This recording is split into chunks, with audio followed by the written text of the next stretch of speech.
Rana homemade কিচেনে আপনাদের স্বাগত জানাই। আজ আমি বানাবো শিম আলুর কষা। তার জন্য আমি এখানে শিম নিয়ে নিয়েছি আর কয়েকটা আলুকে এভাবে কেটে রেখেছি। তাহলে দেখে নিন আমি শিম আলুর কষা কিভাবে রান্না করি। এবার শিমগুলোকে আমি ধুয়ে নেব আর আলুগুলোকেও ধুয়ে নেব। এবার একটি আমি কড়া বসিয়ে দিয়েছি, পরিমাণ মতো সরষের তেল দিয়ে দেব। এবার আলুগুলোর মধ্যে আমি নুন মাখিয়ে নেব। মাখানো হয়ে গেছে আর এপাশে আমার তেলটাও গরম হয়ে গেছে। এবার আলুগুলো ভেজে নেব।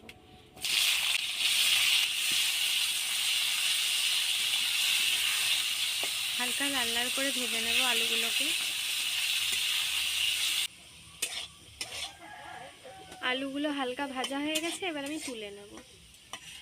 এবার এপাশে শিমগুলোর মধ্যে নুন মাখিয়ে নেব। মাখানো হয়ে গেছে। এবার ওই তেলের মধ্যে আমি শিমগুলো ভেজে নেব। হালকা লাল লাল করে ভেজে নেব শিমগুলো।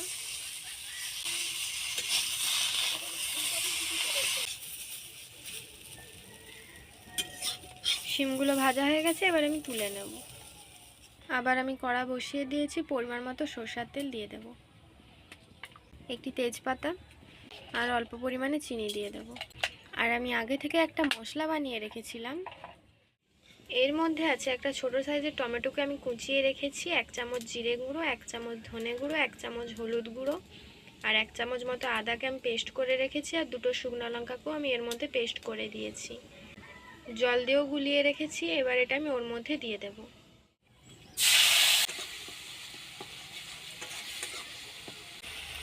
ভালো করে মশলাটা কষানো হয়ে গেছে, এবার আমি জল দিয়ে দেব।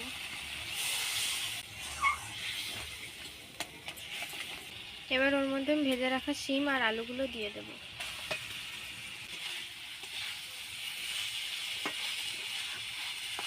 যারা যারা আমার চ্যানেলটিকে আগে থেকেই সাবস্ক্রাইব করেছেন তাদেরকে অসংখ্য ধন্যবাদ।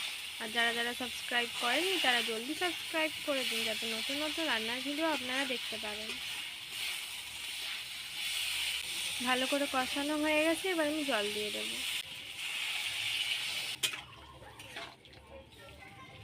এবার অল্প পরিমাণে নুন দিয়ে দেব। যেহেতু শিম আর আলুটা একটু সেদ্ধ হবে তার জন্য আমি ঢাকা দিয়ে দেব। 10 মিনিট পর আমি ঢাকাটা খুলে নেব।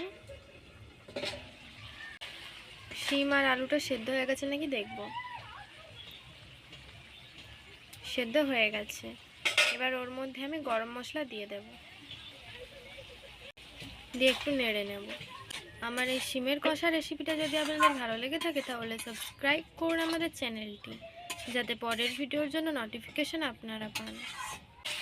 আমার শিম আর আলুর কষা তৈরি। এবার আমি নামিয়ে নেব। নামানো হয়ে গেছে।